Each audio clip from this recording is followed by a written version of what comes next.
SM Store, amanah dalam muamalah.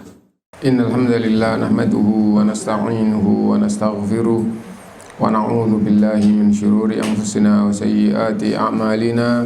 Man yahdihillahu fala mudilla lahu wa man yudlil fala hadiya lahu. Wa asyhadu an la ilaha illallah wahdahu la syarika lahu wa asyhadu anna Muhammadan 'abduhu wa rasuluh.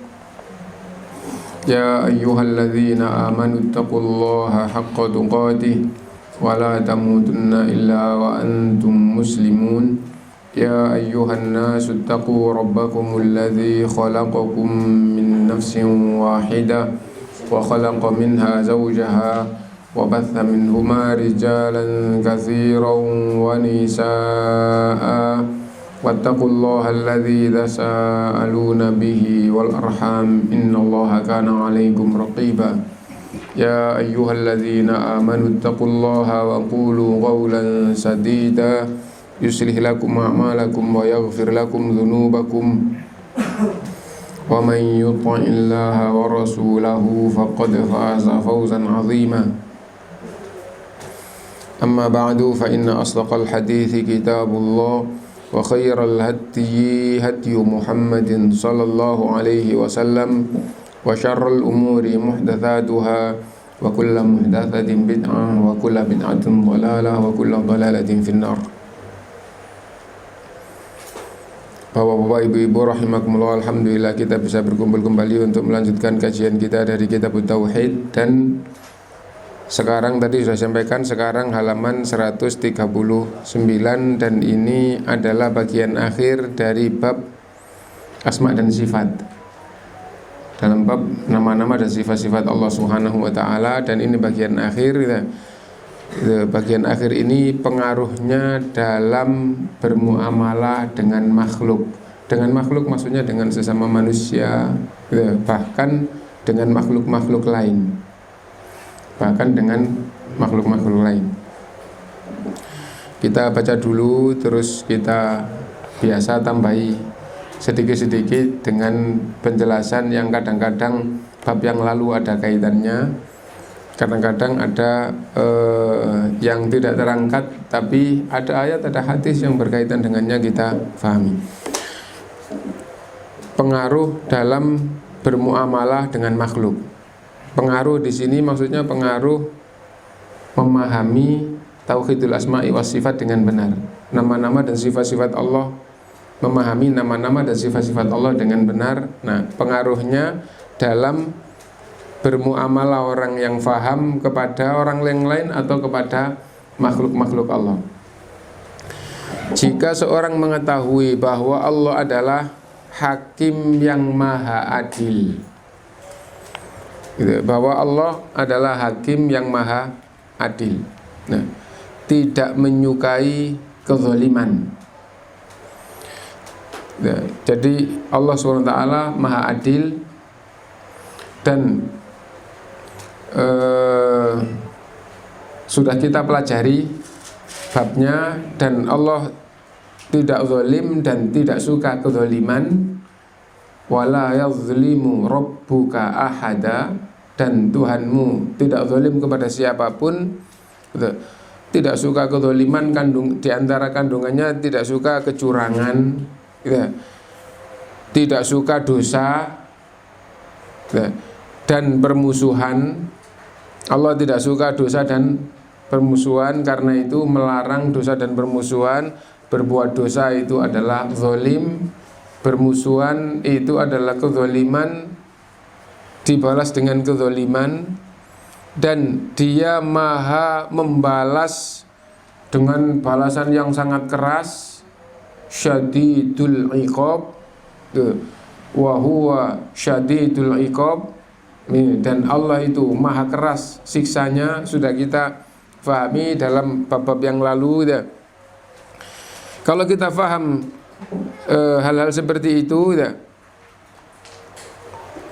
keras di dalam membalas orang yang zalim, atau orang-orang yang melampaui batas, atau orang-orang yang berbuat kerusakan, nah, maka ia pasti akan menahan diri dari kezaliman. Lah kalau orang itu faham bahwa Allah Maha Adil, Allah tidak zalim, dan Allah tidak suka dengan kezaliman, dan Allah akan membalas orang yang zalim dengan balasan yang sangat keras, maka pengaruhnya di dalam kehidupan orang kepada yang lain, dia tidak akan zalim kepada orang lain. Tidak akan zalim kepada orang lain. Kenapa? Karena meskipun di dunia bisa selamat, misalnya yang dimaksud dengan selamat di sini tidak diketahui siapapun, dia zalim kepada orang lain, baik zalim kepada fisiknya, baik zalim kepada hartanya, baik zalim kepada kerabat-kerabatnya, atau terhadap misalnya perangainya. Perangai maksudnya apa? Sifat-sifatnya, terus dia zalim dengan dituduhnya, dengan dicela, gitu. Atau dengan kedudukannya, ya, zalim terhadap kedudukannya. Zalim apapun di dunia misalnya selamat. Kenapa? Karena misalnya tidak ada yang tahu bahwa dia adalah zalim. Atau seandainya ada orang tahu tapi dia bisa menghindar sehingga seolah-olah dia selamat, sesungguhnya dia tidak akan selamat di hadapan Allah SWT, karena Allah Maha mendengar, Maha melihat, Maha mengetahui. Ya, Allah Maha mendengar, As-Sami, gitu. Allah adalah zat yang Maha mendengar. Nah, qad sami Allahu qaulal lati tujadiluka, sungguh Allah telah mendengar ucapan orang yang mendebatmu. Allah Maha mendengar. Wasi'a sam'uhu kullal aswat, pendengaran Allah meliputi segala suara. Jadi faham bahwa Allah Maha mendengar. Nah, Allah Maha mengetahui. Allah Maha mengetahui. Ya'lamu ma fis samawati wal ard. Allah Maha mengetahui segala yang di langit, segala yang di bumi. La ya'zubu anhu mithqalu dzarratin fis samawati wal ard. Tidak ada yang luput dari pengetahuan Allah, sedikit pun di langit maupun di bumi. Allah tahu semua. Bahkan ya'lamu ma fis sudur, Maha mengetahui apa yang ada di dalam hati-hati orang, di dalam dada-dada orang. Nah, kalau faham nama Allah dan sifat Allah seperti itu, gitu, bahwa Allah tahu semuanya, maka kalau orang itu betul-betul beriman kepada Allah, faham bahwa Allah sangat keras siksanya atas orang yang zalim, dia tidak akan zalim meskipun tidak diketahui oleh siapapun. Meskipun dia bisa menghindar di dunia ini, tidak, sesungguh dia faham tidak bisa menghindar dari Allah. Meskipun bukan karena tidak diketahui, tapi dia yang paling kuasa. Ya, dia yang paling kuasa. Zalim kayak apapun, tidak ada yang berani kepadanya. Tetap tidak berani. Kenapa? Karena beriman kepada Allah, dan Allah Maha keras siksanya kepada orang yang zalim. Nah, karena itu semakin mengetahui Quran dan Sunnah dan mengikutinya, maka orang itu akan semakin baik, jadi apapun dia. Jadi rakyat jelata, petani di kampung yang SD aja bisa-bisa tidak sekolah, ya. Nah, dia akan jadi orang yang baik pada tingkatannya. Yang berpendidikan di kampung, dia akan baik di dalam tingkatannya. Yang tinggal di kota, yang di kantor, yang jadi pejabat, yang tidak akan zalim apabila ia beriman kepada Allah dengan benar, mengetahui nama-nama dan sifat-sifat Allah SWT. Nah, itu pengaruh memahami tauhidul asma'i was sifat. Nah, sekarang kalau kita perhatikan ya, dasar iman itu pasti ada, bukan pasti ada. Dasar iman itu kalau ada, pasti iman itu dijaga. Tidak peduli ada orang atau tidak ada orang. Kita buktikan sekarang ya. Kalau orang itu betul-betul beriman bahwa la ilaha illallah, faham, tidak ada Tuhan yang benar yang berhak disembah selain Allah. Mau ada orang, mau tidak ada orang, mau dipaksa kayak apapun, iman yang di dalam jiwa tidak akan menuhankan batu, menyembah batu, tidak akan menuhankan api, menyembah api, tidak akan. Kenapa? Iman itu sudah merasuk dalam jiwanya. Kalau dia faham wujud iman itu harus sholat 5 waktu. Jadi iman yang paling mendasar adalah la ilaha illallah. Amalan yang paling dasar, yang paling pokok adalah sholat 5 waktu. Orang kampung di tengah sawah belepotan habis tandur. Tandur itu di air yang becek, yang ada airnya, terus nancep-nancepin padi yang sudah 10 cm atau 20 cm ya. Nah, terus asar, sholat dulu. Meskipun di tempatnya sendiri, meskipun hanya sendirian, tidak ada siapa-siapa. Ini habis itu, wah ini sudah jam 4:30 gitu. Kalau jalan pulang nanti sampai rumah maghrib, sholat dulu di sawah. Kenapa begitu? Karena Islam dan faham bahwa sholat 5 waktu tidak boleh ditinggal. Itu pengaruh dari orang yang beriman. Itu yang paling dasar. Nah, sekarang Islam itu kan tidak hanya yang dasarnya. Ada orang yang hanya punya iman seberat zarrah, kita sudah pelajari gitu ya. Orang Islam, orang beriman tapi diadab di neraka, nggak keluar-keluar. Yang paling akhir itu orang yang masih punya iman sekecil zarrah tapi akhirnya juga dikeluarkan dari neraka. Iman kan tidak hanya dasar, tidak hanya sekecil zarrah, iman tingkat-tingkat. Semakin faham terhadap ajaran Islam, ajaran keimanan, termasuk bab iman terhadap nama-nama dan sifat-sifat Allah. Nah, ini pelajaran kita. Kalau orang itu imannya tidak hanya iman yang dasar, tapi wah saya betul-betul beriman Allah Maha Tahu, Allah Maha Melihat, Basir, Sami'un Basir, Maha Mendengar, Allah Maha Mendengar, Maha Melihat. Tidak akan berkata yang dosa. Karena apa? Karena kalau tahu akan diadab oleh Allah kalau sampai dibawa mati tidak bertaubat, nggak akan berani berkata dosa. Berkata dosa juga macam-macam. Nggak akan berani berbuat dosa. Berbuat dosa juga macam-macam. Dosa kepada Allah, dosa kepada manusia, dosa kepada makhluk lain, zalim kepada hewan, zalim kepada alam. Nggak akan itu dilakukan. Nah, jadi itu. Nah, kenapa begitu? Faham agama Allah dan beriman bahwa kalau zalim dia akan diadab oleh Allah. Nah, nggak sekedar nggak apa-apa, senang tambah seru. Orang lain juga nggak tahu, misalnya gitu ya. Nggak ada gitu. Allah Maha Tahu, Allah Maha Mendengar. Kalau zalim nanti akan dibalas oleh Allah. Sebagaimana kalau dia berbuat baik, misal sebagaimana Rasulullah SAW bersabda, kalau ada orang dimanapun dia berada melihat sesuatu, kalau ini ditaruh di sini nanti tumbuh, atau ditancapkan di sini nanti tumbuh, dimakan hewan dengan niat yang baik. Kalau orang dimanapun berada, ini biji kalau taruh sini diharapkan nanti tumbuh, kayu ini ditancapkan di sini diharapkan nanti tumbuh dengan niat yang baik, lalu dimakan hewan atau dimanfaatkan orang dapat pahala.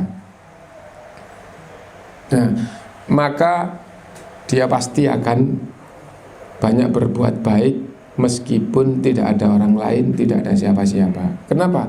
Yang penting dengan niat yang baik, kebaikan itu dilihat oleh Allah, diketahui oleh Allah, diberi pahala oleh Allah SWT. Itu kalau orang faham nama-nama dan sifat-sifat Allah Subhanahu wa ta'ala. Dan dia akan berbuat adil atau objektif sekaligus terhadap dirinya sendiri. Sekalipun, sekalipun terhadap dirinya sendiri, dia akan objektif, akan adil sekalipun terhadap dirinya sendiri. Nah, objektif itu artinya dia tidak pilih kasih, gitu ya. Dia menempatkan sesuatu pada tempatnya, mengatakan yang sesungguhnya sesuatu itu diletakkan atau kalau ucapan diucapkan sesuai dengan porsinya. Nah, baik dikatakan baik, jelek dikatakan jelek. Nah, itu adalah objektif ya. Dan meskipun kepada dirinya sendiri dia juga objektif dan adil. Nah, saya memang kemampuan saya segini, ya dia yang lebih berhak. Nah, misalnya seperti itu. Adil, ya saya salah ya. Kalau babnya cukup dengan minta maaf, saya minta maaf. Saya mengakui dan minta maaf. Kalau harus mengganti, ya saya mengaku salah, saya mengganti, sekarang tidak punya, ya jadi hutang saya. Lah, jadi kayak gitu, itu orang yang adil. Nah, meskipun kepada dirinya sendiri, oh saya mendolimi orang, meskipun orang yang saya dolimi tidak sadar, saya punya kewajiban untuk memberikan haknya. Itu orang yang adil meskipun terhadap dirinya sendiri. Wah, saya merusakkan barang orang meskipun tidak sengaja. Meskipun tidak sengaja, saya datangi orangnya, saya merusakkan barangmu tidak sengaja. Ya, tidak sengaja. Gitu. Kalau orang itu merusakkan barang orang tidak sengaja di hadapan Allah tidak dosa, tapi di dalam, maksudnya dari sisi berbuat jeleknya tidak dosa, tapi dari sisi merusakkan barang orang itu di dalam Islam pun punya kewajiban mengganti, kecuali kalau dimaafkan. Oh udah nggak apa-apa, saya maafkan, kamu nggak sengaja, misalnya gitu. Nah, maka itu yang memaafkan dapat pahala seperti sedekah itu. Dan misal anak kecil yang belum punya pemahaman merusakkan barang orang, maka keluarganya juga wajib mengganti. Orang gila jika nggak sadar merusakkan barang orang, di dalam Islam juga wajib mengganti. Kalau punya harta, hartanya yang digunakan ganti. Kalau tidak punya harta, keluarganya wajib ganti. Memang begitu hukum di dalam Islam. Tidak ada orang yang dizalimi dibolehkan di dalam Islam. Nah, di hadapan Allah dikaitkan dengan niat atau dengan kesengajaan. Ini di hadapan Allah, tapi di dalam bab muamalah atau di dalam bab sesama manusia, sosial ya. Nah, maka orang yang terzalimi tidak dibiarkan di dalam Islam, dia dapat ganti. Nah, itu. Nah, karena itu dia kalau faham nama-nama dan sifat-sifat Allah, akhirnya dia objektif dan adil meskipun terhadap dirinya sendiri. Oh, saya meskipun tidak sengaja saya merusakkan barang orang, saya ganti. Atau saya datang ke orangnya, saya ingin minta maaf, barangkali dimaafkan, direlakan, tidak pakai ganti. Kalau wajib ganti ya iya, dan sekarang saya belum punya, ya saya akan bayar nanti kalau punya, jadinya hutang. Memang begitu di dalam Islam dan tidak ada paksaan. Ya kalau tidak punya yang digunakan untuk bayar, ya mau dipenggal lehernya juga bayar apa? Oh, nggak ada yang dibayarkan kok, kan gitu. Dipenggal lehernya juga gimana lagi, kan gitu. Nah, tidak ada di dalam Islam paksaan melebihi kekuatannya. Dan bahkan ada ukurannya. Ada ukurannya gimana? Kalau misalnya yang dirusakkan itu adalah misalnya jatuh, mau pakai sepeda motor, mobil, terus nubruk barangnya orang itu misalnya isinya minyak wangi yang 1 botol 1 juta, nanti bakal diisi di botol-botol kecil-kecil ini, botol itu terus akhirnya tumpah. Wah, itu pecah semua, tumpah semua. Berapa? 1 botolnya 1 juta, 1 kardus 20 botol 20 juta, misalnya gitu ya. Misalnya sekedar contoh seperti itu, tumpah semuanya, pecah, kamu tubruk terus pecah semuanya, itu 20 juta. Wah, saya tidak punya. Gitu. Lah itu mobil, ini mobil sewa, misalnya gitu ya. Nah, terus punyanya apa? Punyanya rumah, jual rumahmu. Nah, di dalam Islam untuk hal yang lebih kecil tidak dipaksa dengan gampangannya masalah pokok yang dia miliki, yang kalau itu jadi hilang, dia nanti melampaui batas dari kerusakan, dari kezalimannya, tidak dipaksa untuk itu. Hutangmu berapa?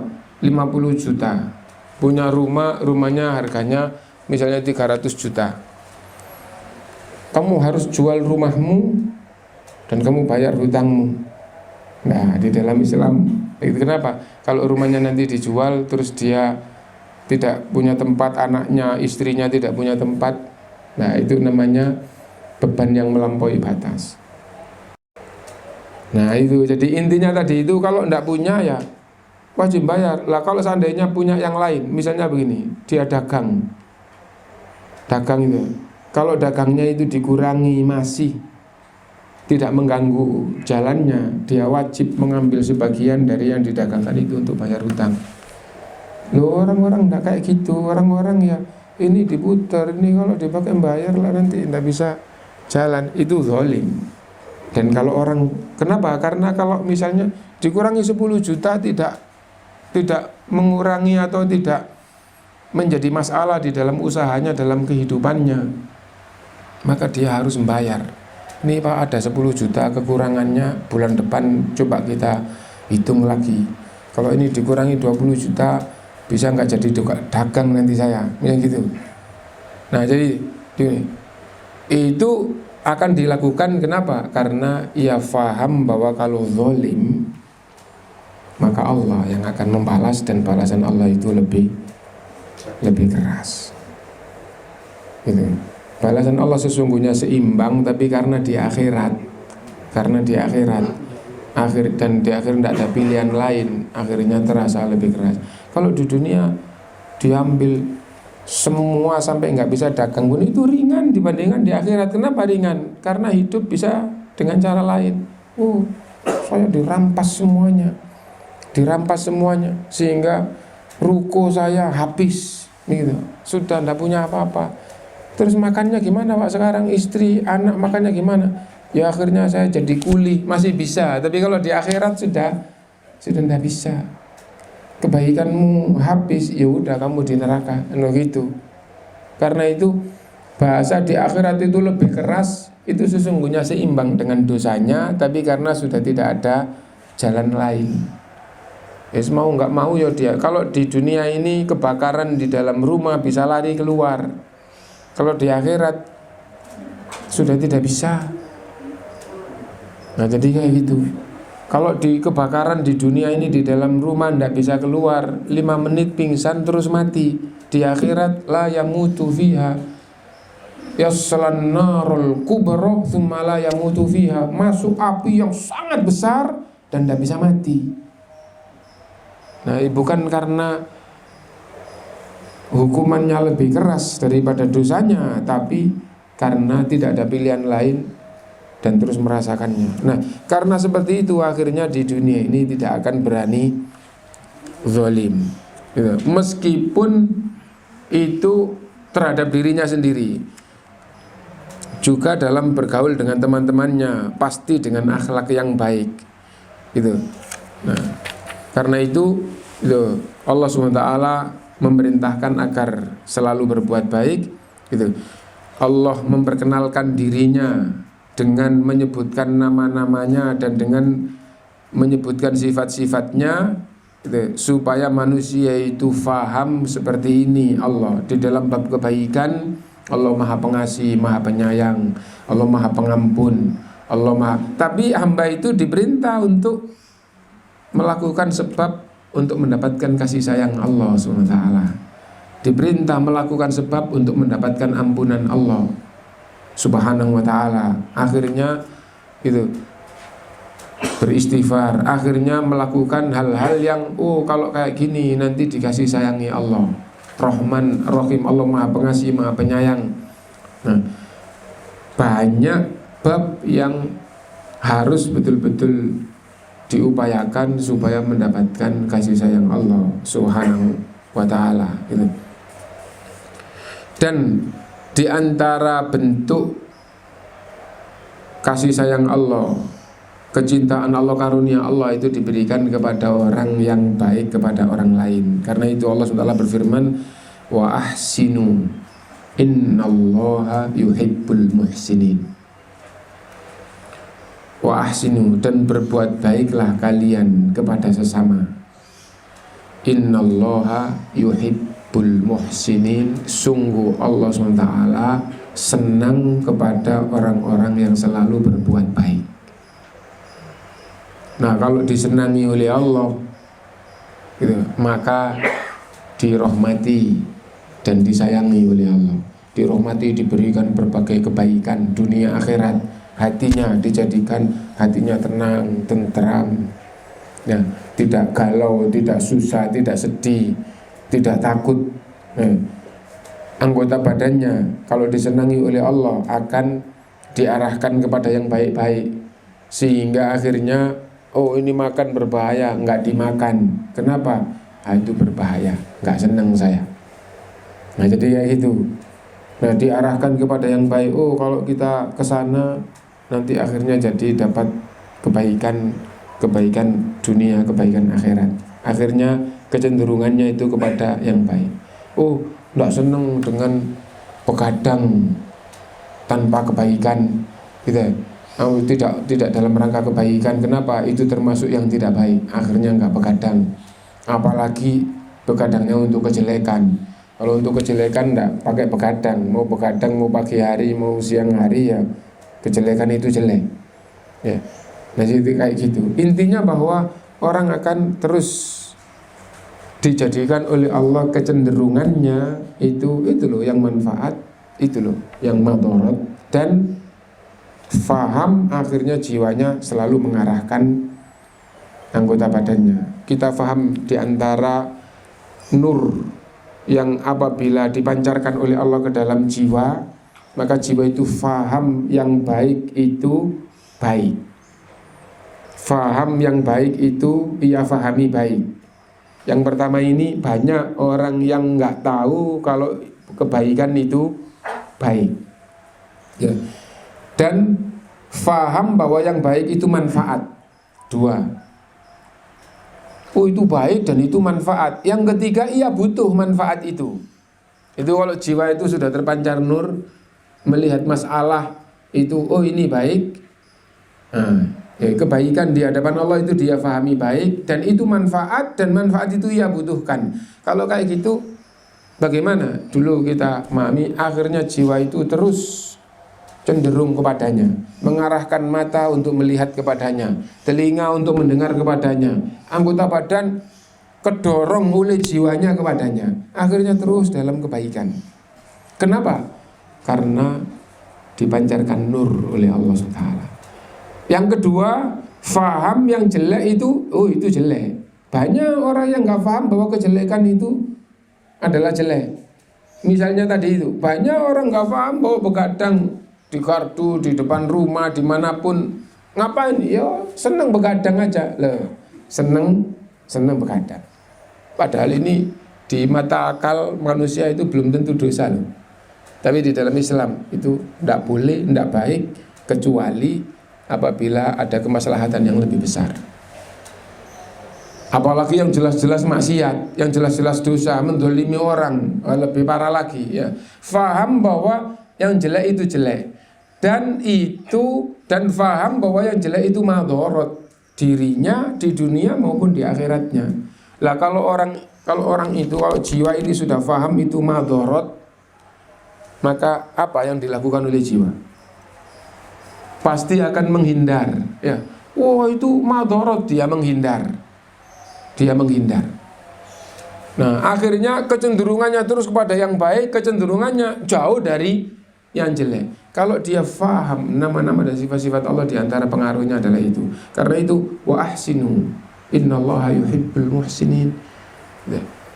Berbuat baiklah pada orang. Kalau kamu berbuat baik pada orang, ketahuilah sungguh Allah itu senang dengan orang-orang yang berbuat baik. Akhirnya diarahkan terus kepada yang baik.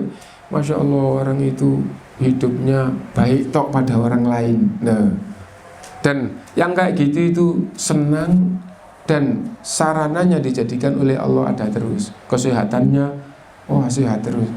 Orang Jawa banyak loh, wah itu baik terus ya sehat terus. Nah iya, wah itu baik terus ya sehat terus. Nah gitu. Wah itu kayak gitu. Wah itu loman ya rezekinya lancar. Banyak orang kayak gitu ngomongnya. Itu. Ya, dan memang begitu. Kenapa? Kaidah di dalam balasan. Gitu. Al jazaa'u min jinsil amal. Balasan itu Allah serupakan, Allah miripkan dengan amalnya. Gitu. Coba dalil yang akhir di dalam pengaruh ini. Dalil yang akhir ya. Rasulullah SAW bersabda, irhamu man fil ardi yarhamukum man fis sama. Irhamu man fil ardi. Dari kata rahim, Allah itu rahim, gitu ya, Rahman Rahim. Ini irhamu, rahimlah kalian kepada orang yang di bumi. Irhamu man fil ardi, rahimlah kalian pada orang yang di bumi. Maksudnya pada sesama manusia. Yarhamukum man fis sama, akan merahmati kalian yang di atas. Yang di atas siapa? Yang di atas yang maha tinggi adalah Allah SWT. Penghuni langit Allah firmankan, kalau di mata manusia makhluk hidup itu adalah malaikat. Itu. Wa kam mim malakin fis samawati wa kam mim malakin fis samawati la tughni syafa'atuhum syai'an illa min ba'di ayyadzanallahu liman yasha'u wa yarda. Berapa banyak malaikat yang ada di langit? Maksudnya berapa di sini bukan pertanyaan, tapi menunjukkan sangat banyak, diungkapkan dengan bahasa pertanyaan. Berapa orang yang datang itu? Maksudnya sangat banyak, ya, sangat banyak yang datang. Gitu. Lah, sangat banyak para malaikat yang ada. Kita ambil faedah itu. Malaikat ada yang akan merahmati kalian. Kalian baik, malaikat akan baik pada kalian. Allah akan baik pada kalian. Irhamu man fil ardi yarhamukum man fis sama. Dan ada makna lain bahwa al jazaa'u min jinsil amal. Balasan itu Allah serupakan dengan amalnya. Serupa di sini bentuknya. Adapun jumlahnya, al hasanatu bi asyri amthaliha ila sab'i mi'ati dhifin ila ad'afin katsira. Setiap kebaikan dilipatkan oleh Allah 10 sampai 700, bahkan ada yang lebih dari itu. Nah, jadi kalau balasannya serupa bukan jumlahnya tapi bentuknya. Kamu baik akan dibaikin orang, kamu sedekah akan banyak menerima. Sedekah itu mengeluarkan harta di jalan yang benar, ya. Kamu sedekah akan banyak menerima. Dari mana? Jangan tanya dari mana. Kalau tidak ada orang yang dijadikan oleh Allah sebagai lewatan, Allah akan beri langsung tanpa ada dugaan. Bisa jadi orang itu nggak paham, kamu banyak memberi, akhirnya banyak dapat tender. Loh, saya nggak pernah menerima dari orang, saya baik toh. Nggak, sesungguhnya tender itu adalah balasan 10 kali lipat sampai 700 kali lipat sampai lebih daripada itu. Al hasanatu bi asyri amthaliha ila sab'i mi'ati dhifin. Nah, jadi kayak gitu. Dan itu kan zahir ya.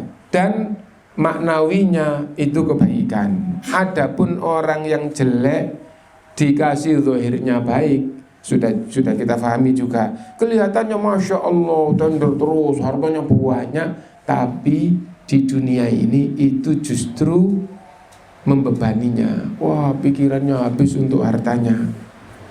Wah, tenaganya habis untuk hartanya. Waktunya habis untuk hartanya. Gimana dengan anaknya? Sudah tidak punya waktu untuk ngurusi anak. Gimana istrinya? Istrinya pun hampir tidak ada waktu untuk istri. Bagaimana dengan orang tuanya yang di desa, yang di kota lain? Wah, sudah hampir tidak ketemu, waktunya habis. Nah, itu baru di dunia, belum lagi pertanggungjawabannya di akhirat. Karena itu tidak dilihat zahirnya, tapi lahir dan batinnya dilihat. Nah, jadi harta yang betul-betul di hadapan Allah itu rahmat adalah baik dan menenteramkan, membahagiakan di dunia dan untuk kebaikan sehingga menjadi kebaikannya di akhirat.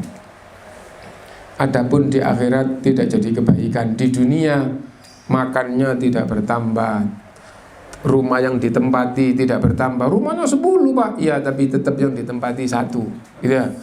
Iya toh ya. Nah, mobilnya 5 Pak, iya tapi yang dinaiki ya tetap 1, nggak pernah naik 2 sekaligus ya. Nah kan tetap saja, apakah di dunianya lebih enak? Di dunianya tetap waktunya habis, pikirannya habis, tenaganya habis, nggak punya waktu lagi. Bukan itu yang berkah. Bukan itu yang berkah itu yang mengenakkan lahir batin di dunia, yang mengenakkan nanti di akhirat. Nah itu bagian terakhir dari bab Tauhidul Asma wa Sifat, pengaruhnya terhadap muamalah sesama manusia. Akan menjadi orang yang banyak berbuat baik kepada orang. Kenapa? Dilihat oleh Allah, didengar oleh Allah, akan dibalas oleh Allah dengan yang berlipat. Tidak akan zalim kepada manusia, kepada siapapun, kepada apapun. Kenapa? Allah mendengar, Allah melihat, Allah sangat keras siksanya.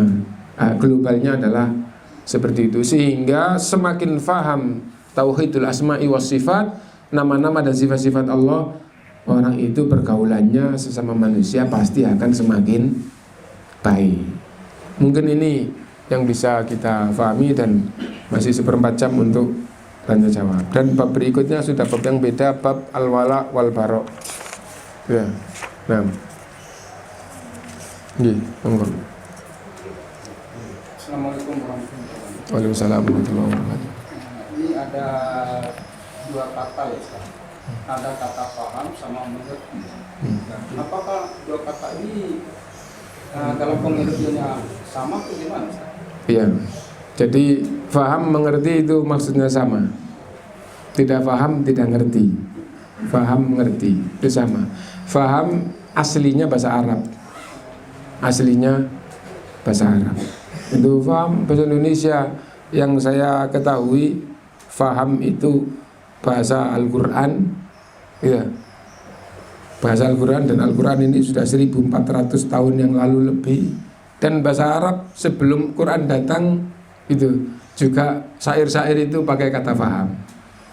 Oh berarti sama ya kalau gitu. Jadi di dalam pelajaran bahasa itu ada adopsi bahasa, ada yang transfer bahasa. Kalau adopsi itu maksudnya aslinya bahasa sana tapi jadi bahasa, misalnya Indonesia ya, aslinya bahasa Arab atau aslinya bahasa Inggris terus sudah jadi bahasa Indonesia. Nah itu yang dimaksud dengan adopsi bahasa. Itu di seluruh bahasa ada, yang paling sedikit adopsi bahasa itu adalah bahasa Arab. Kenapa gitu? Karena bahasa Arab itu di zaman jahiliyah sebelum Islam datang itu disebutkan oleh ulama berdasarkan dalil yang ada itu sampai pada puncaknya. Terus tidak berubah sampai sekarang. Yang dimaksud tidak berubah adalah bahasa fusha. Bahasa fusha. Bahasa fusha itu bahasa Arab yang seperti Quran dan Sunnah, yang orang Arab faham, yang kitabnya ulama pakai bahasa itu. Nah setelah Islam itu berkembang di zaman sahabat, diketahui sekarang lebih dari separuh bumi ya berkembang itu bahasanya satu. Karena itu yang dari Irak, dari Iran, akhirnya bahasa Arabnya bahasa Arab seperti orang Mekah dan sekitarnya. Yang di Afrika, Mesir, dan yang sampai sekarang tetap di Afrika yang bahasa Arab jadi bahasa Arab seperti bahasa Arab Mekah, jadi bahasa Arabnya bahasa Arab jahiliyah dulu ya. Nah itu jadi satu semuanya. Sampai sekarang ulama yang nulis kitab dari Afrika, dari Mesir, dari Irak, yang nulis kitab akademik, misalnya nulis risalah doktoral, misalnya disertasi doktor atau tesis untuk S2, itu tetap pakai bahasa fusha, bahasa Quran yang kok ini. Nah jadi kayak gitu, tidak berubah. Tapi setelah Islam kalah, diawali dengan kekalahan di dalam perang salib, gitu ya. Nah terus tambah melemah, terus akhirnya banyak tersebar bahasa pasaran. Itu adalah pengaruh penjajah atau pengaruh orang kafir yang menang. Akhirnya ngomongnya orang Arab dengan orang Yaman, gitu. Kalau sama-sama Arab banyak paham. Kenapa? Karena masih ada kemiripan-kemiripan gitu. Tapi kalau orang Indonesia yang nggak ngerti bahasa Arab terus kerja di Saudi, akhirnya bisa bahasa pasaran. Dia nggak bisa bahasa Quran, hadis, bisanya bisa bahasa pasaran. Mendengar orang Yaman bingung. Nah itu ya. Kenapa? Loh kok banyak beda ya.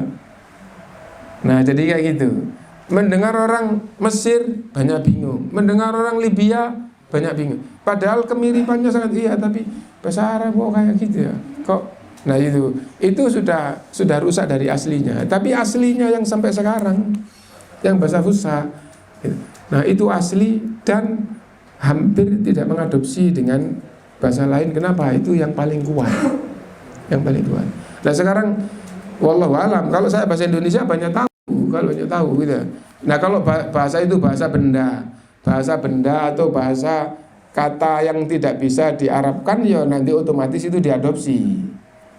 Nah otomatis itu diadopsi. Misalnya nama tempat mau nggak mau orang Arab menyebut Indonesia, ya Indonesia gitu. Dhabna ila Indonesia, kita pergi ke Indonesia, ya Indonesia itu karena nama tempat. Tapi bahasa yang bukan kayak gitu itu banyak. Misalnya gini, contoh itu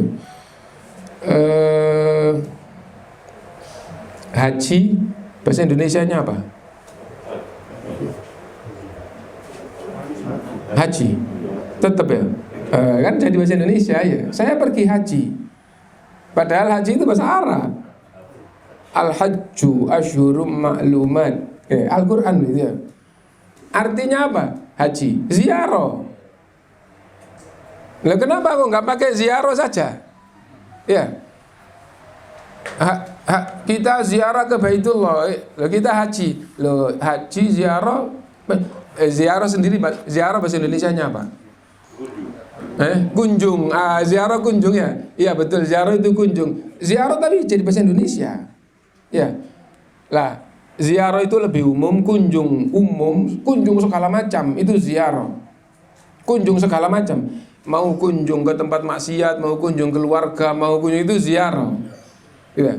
Ziarah ilal khairi wa ilal syarr. Lah kalau haji itu ziarah khusus hanya ke Baitullah untuk menapak tilas atau untuk ibadah yang telah ditentukan. Kebanyakan ibadah ini adalah ngikutin Nabi Ibrahim alaihissalatu wassalam gitu ya. Nah itu, napak tilas itu bahasa kita aja ya. Ibadah yang telah ditentukan, yang ditentukan ini hampir semuanya adalah ngikutin Nabi Ibrahim alaihissalam dulu. Nah itu, haji jadi bahasa Indonesia gitu. Sodako, sedekah, mirip gitu ya, bahasa Indonesia gitu. Iat, tangan, enggak, murni itu translate ya, murni terjemahan. Iat, tangan. Kalau saya pegang iatnya, apa pegang iatnya? Saya pegang tangannya. Jadi itu, jadi murni bahasa Indonesia kayak gini, bahasa Arab kayak gini. Tapi banyak bahasa Arab yang ketika masuk di Indonesia tidak diartikan, terus akhirnya jadi bahasa Indonesia. Semua bahasa kayak gitu, bahasa Inggris, bahasa apapun kayak gitu. Dan yang paling kokoh dan akan terjaga sampai hari kiamat itu adalah bahasa Arab Fusha.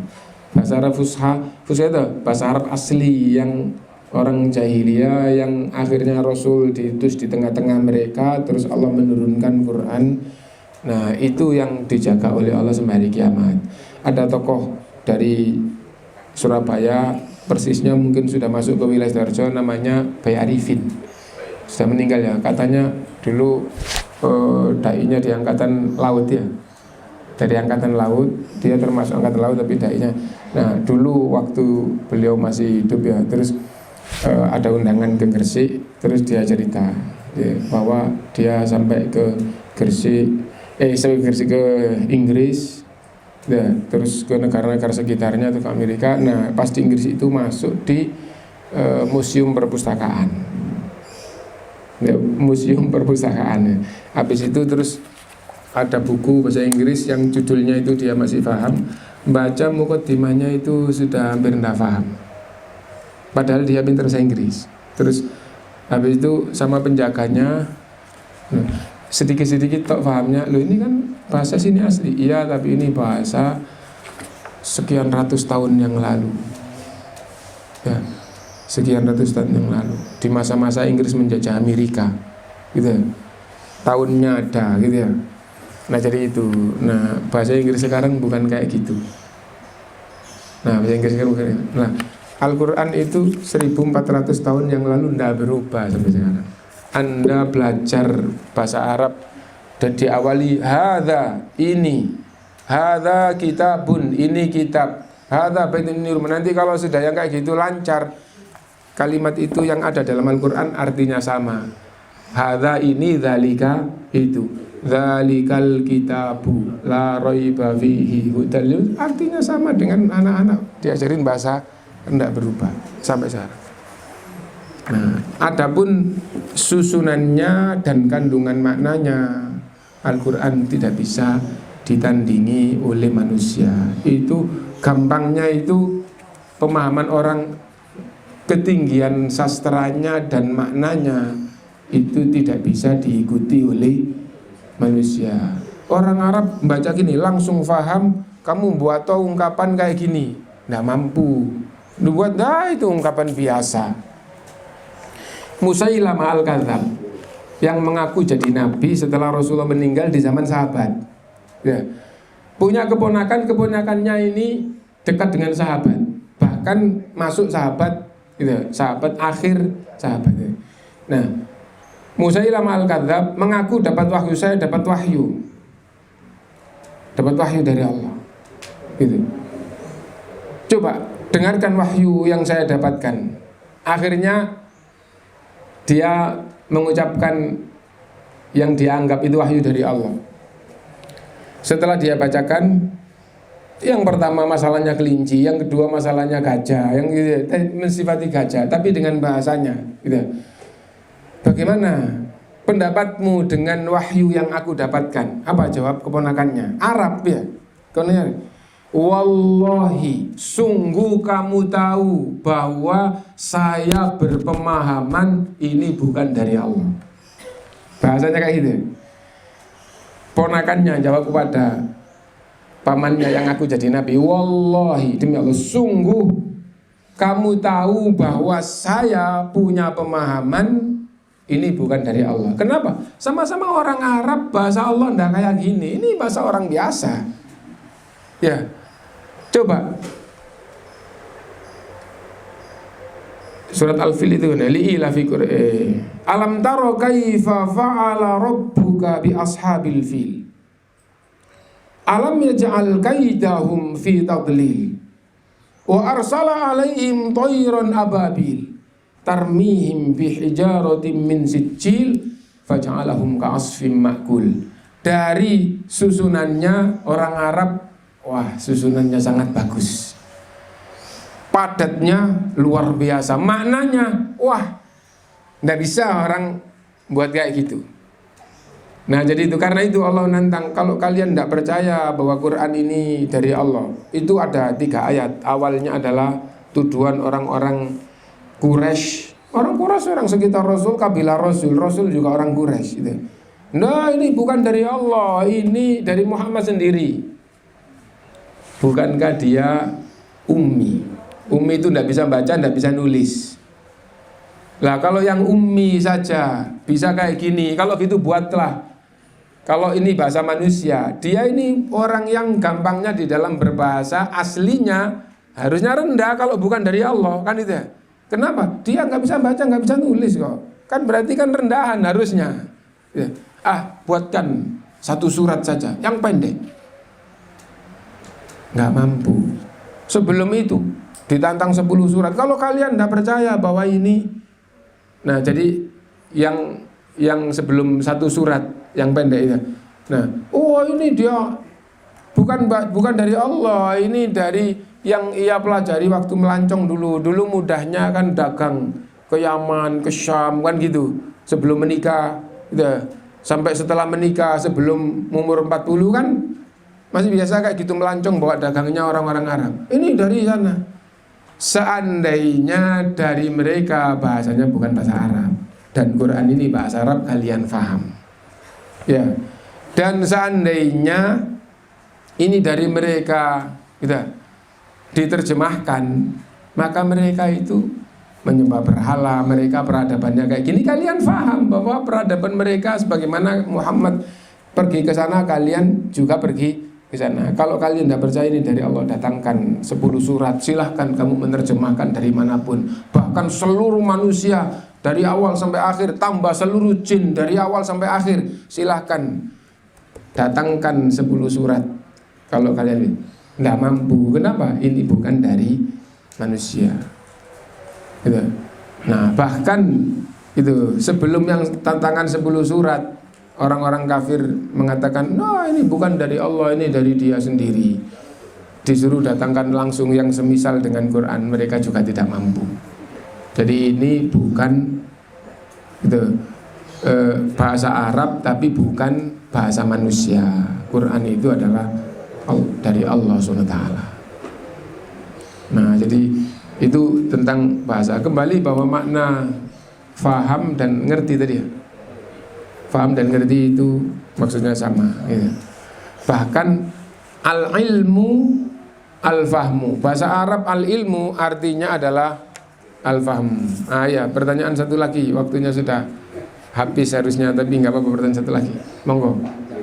Pak, mau tanya sebenarnya, apa makna ingkar terhadap asma Allah dan apa balasannya? Mau pindah tempat? Ya, ilhad itu bahasa Arab artinya adalah ingkar, artinya adalah ingkar gitu. Dan ingkar itu sering diartikan atau untuk mengartikan kufur. Kufur adalah ingkar gitu. Nah tapi istilah ilhad atau ingkar itu sudah datang, terus tidak ada jalan yang benar untuk mengingkari, untuk menolak, tapi dia menolak. Itu namanya ilhad, namanya ingkar gitu. Tidak ada jalan untuk menolak, tapi dia tidak ada jalan yang benar untuk menolak, tapi menolak. Itu adalah ilhad. Contohnya seperti ini. Ar-Rahmanu 'alal arsyistawa. Ar-Rahman di antara nama Allah adalah Ar-Rahman, berarti Allah yang Maha Pengasih. Itu keberadaannya di atas arsy. Gitu ya. Didukung dengan ayat-ayat lain, didukung dengan akal, dengan fitrah bahwa Allah itu di atas. Gitu. Ayat yang lain gitu. Misalnya sabbihisma rabbikal a'la, sucikan Tuhanmu yang maha tinggi. Surat Al-A'la, Allah maha tinggi. Berarti tadi itu Allah di atas arsy. Arsy itu makhluk yang paling tinggi, di atas arsy sudah tidak ada makhluk ya. Dan Allah maha tinggi di atas arsy. Di dalam bab besar Allah maha besar, kan itu ya. Nah Allah maha tinggi, maha besar itu. Nah di surat lain banyak sabbihisma rabbikal a'la wa huwal aliyul kabir, dan dia itu maha tinggi, maha besar, berarti maha tinggi di atasnya. Dalam amalan hamba, kalau dia sholat subhana rabbiyal a'la, subhana rabbiyal a'la, subhana rabbiyal a'la, sujud ya, maha suci Allah yang maha tinggi ya, maha tinggi. Habis itu dengan akal, akal itu mungkin kalau orang itu nggak belajar, nggak ngerti gitu ya. Orang ahli akal mengatakan tinggi itu sifat baik, rendah itu sifat kurang. Tinggi itu sifat baik, rendah itu sifat kurang. Dan makna bahasa ini ya, itu dipakai oleh manusia di dalam banyak bab, baik bab global maupun bab khusus. Oh itu lebih tinggi dari dia, kan itu ya? Oh itu lebih tinggi dari dia. Nah, oh itu kelasnya lebih tinggi. Oh dia belum sampai ke sana, dia baru rendah. Loh kan tinggi selalu. Dan kalau Tuhan itu dikatakan Tuhan adalah sempurna, kalau tidak sempurna bukan Tuhan, berarti akal berpemahaman bahwa Allah maha tinggi itu benar. Ya.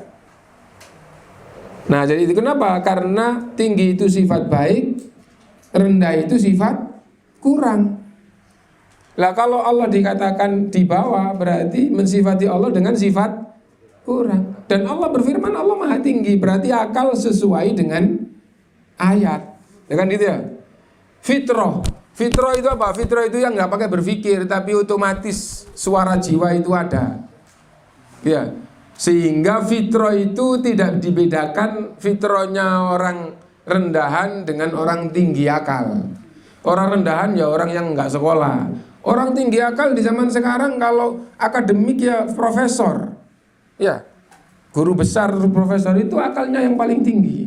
Dia doktor itu baru tingkatan akal sekolah yang paling tinggi. Nanti kalau sudah selesai sekolah yang paling tinggi, terus akhirnya jadi lebih tinggi lagi, yang ada kaitannya dengan ilmu, akhirnya jadi profesor. Dan ada aturannya di orang ahli ilmu atau ahli akal atau ahli pendidikan. Ada aturannya siapa yang dikatakan sampai profesor, dan profesor itu pun di dalam bidangnya, bukan profesor di dalam segala hal, gitu ya. Nah itu, oh dia profesor kimia, belum tentu tahu artinya subhana rabbiyal azim. Ya, ini baru SMP tapi sudah tahu artinya subhana rabbiyal azim. Kenapa? Karena bidangnya sendiri-sendiri. Nah, sekarang fitrah itu tidak berkaitan dengan ilmunya tinggi rendah. Fitrah itu adalah suara jiwa. Kalau orang itu betul-betul berdoa kepada Allah SWT penuh harap, nah, jiwanya berharap kepada yang di atas atau yang di bawah? Yang di atas, menunjukkan bahwa Allah maha tinggi. Nah, terus ada yang berpemahaman tidak boleh berpemahaman Allah di atas, ya. Tapi Allah di mana? Dan kita sudah sampaikan imamnya berkata, wa mal qalbu illal ilahu wa marrabbu illar ruhbanu fil kanaisi. Imamnya berkata, imamnya ini mengaku kelompok Islam, ya, mengaku Islam, golongan Islam, tapi pemahamannya anjing pun tiada lain kecuali Tuhan. Dan Tuhan pun tiada lain kecuali pendeta-pendeta yang di gereja. Orang Islam maksudnya ngaku Islam, tapi mengatakan anjing pun tiada lain kecuali Tuhan. Maksudnya bukan anjing itu Tuhan. Maksudnya adalah pemahaman dia Allah di mana-mana, menyatu di mana-mana. Tidak ada apapun, tidak ada sesuatu pun kecuali Allah menyatu di situ. Gitu ya. Itu pemahamannya. Itu ulama ahli Quran, ahli sunnah mengatakan pemahaman kufur, tidak beriman dengan Quran, dan mensifati Allah yang rendah.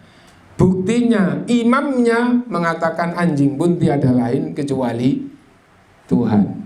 Lalu waktu itu kita taklim di sini menyampaikan, sesungguhnya yang lebih menjijikkan kalimatnya juga ada apa? Mereka berpemahaman Allah juga menyatu di sapi tank. Saya ngomong gitu waktu itu maknanya ya. Ingat apa enggak? Nah, itu. Kenapa? Karena Allah di mana-mana terus dikatakan di dalam anjing, menyatu dengan anjing. Dan bahkan kita mengatakan waktu itu, yang kelihatannya jijik ini lebih ringan dari dia dalam Islam. Kenapa? Sapi tank itu najis biasa, anjing itu najis mughalladz, kan gitu waktu itu. Nah, itu. Karena itu di dalam beragama yang benar harus kembali kepada Quran dan Sunnah. Nah, jadi itu. Dan sama sekali tidak menggolimi seorang pun. Loh, itu orang Islam yang zalim, yang ngebom, itu enggak dari Islam. Sholatnya dari Islam, tapi ngebomnya bukan dari Islam. Sudah pernah kita sampaikan di waktu rame-ramenya dulu ya. Di dalam Islam, membunuh orang Islam tidak sengaja kena denda 100 unta harus dibayar kepada keluarganya. Itu satu orang. Lah kalau Anda yang dulu ngebom di Bali itu, yang mati orang kafir atau orang Islam? Apabila ada orang Islam yang mati, orang Islam yang mati itu satu orang keluarganya harus dikasih 100 unta. Enggak kamu kasih di dunia, akan kamu kasih di akhirat. Bagaimana nasinya? Akan kamu berikan kebaikan kepadanya seukuran dengan dosanya. Kalau tidak ada, akan diangkat dosa darinya, ditimpakan kepadanya. ya, dari orang yang punya hak ya. Nah itu, kalau orang yang punya hak sudah tidak punya dosa ya, Allah akan menimpakan dosa sebesar hak yang dia zalimi. Nah jadi ya itu. Lah sekarang kalau orang kafir membunuh orang kafir sendiri dosa, Allah yang tahu, dan imam kalau ada yang mendekati ilmu Islam, kalau bukan waktu perang kamu membunuh, kamu juga dapat hukuman, meskipun hukuman itu dikembalikan kepada hakim di dalam Islam. Hukuman itu bukan hadiah, hadiah itu bab baik, hukuman itu bab balasan kejelekan ya. Nah jadi mendapatkan yang tidak baik, tapi kalau membunuh orang kafir di dalam Islam, hukumannya, keputusannya kembali kepada hakim gitu. Nah itu pembahasannya masih belum sempurna. Itu membunuh orang kafir umum. Adapun orang kafir zimmi, orang kafir zimmi itu negaranya negara Islam, dia dapat izin tinggal di negeri Islam. Kalau membunuh orang kafir zimmi, maka hukumannya membunuh orang Islam, membunuh mereka juga dibunuh, dikisos, kecuali jika hakim berijtihad lain. Enggak, ini tidak dikisos, maka tetap boleh. Jadi hukum asal kalau hakim tidak berpendapat lain, dan hakim di dalam Islam itu orang yang takwa, gitu, nggak akan zalim. Nah ini demi kemaslahatan orang Islam membunuh orang kafir zimmi, tidak dibunuh itu bisa, tapi hukum asal kalau nggak ada sebab-sebab yang itu, orang Islam membunuh orang kafir zimmi juga dikisos. Ya, muahad itu bukan tinggal di situ, tapi masuk ke situ dapat izin, nggak boleh dibunuh juga, sama. Gitu. Nah, bagaimana kalau negerinya itu campur Islam kafir, ya, hudud hukum Islam tidak ditegakkan. Tidak boleh orang Islam membunuh siapapun. Ini bukan wilayah Islam yang ditegakkan hukum Islam. Nah jadi kayak gitu ya. Nah karena itu maka harus di dalam setiap masalah itu harus kembali kepada Islam. Di dalam tauhid asma wa sifat kembali kepada Islam. Di dalam ibadah kembali kepada Islam. Dan tidak akan menzalimi siapapun. Kalau orang itu zalim, sebagaimana di dalam Islam banyak orang zalim harus dihukum. Orang Islam membunuh orang Islam berarti zalim, dikisos. Ya, yang zalim itu bukan dari Islam meskipun di tengah-tengah Islam. Yang di luar Islam juga banyak kezaliman. Kalau Islam itu yang jalan pasti tenang, tentram semuanya. Wallahu a'lam. Intinya ilhad tadi artinya adalah ingkar. Ilhad terhadap nama-nama sifat-sifat Allah, mengingkari nama sifat Allah. Contoh di dalam Quran, dengan akal, dengan fitrah Allah di atas, tapi ada orang Islam yang mengingkari Allah di atas, berpemahaman Allah di mana-mana, tambah salah. Nah, tidak boleh mengingkari. Ilhad artinya mengingkari. Ilhad terhadap nama dan sifat Allah artinya mengingkari nama dan sifat Allah. Nah, sifat Allah, nama Allah itu kayak apa yang ada di dalam Al-Quran, dan tidak boleh buat-buat sendiri, tidak boleh ngadakan sendiri. Wallahu a'lam. Subhanakallahumma bihamdika asyhadu an la ilaha illa anta astaghfiruka wa atubu ilaik. Walhamdulillahirabbil alamin. Assalamualaikum warahmatullahi wabarakatuh.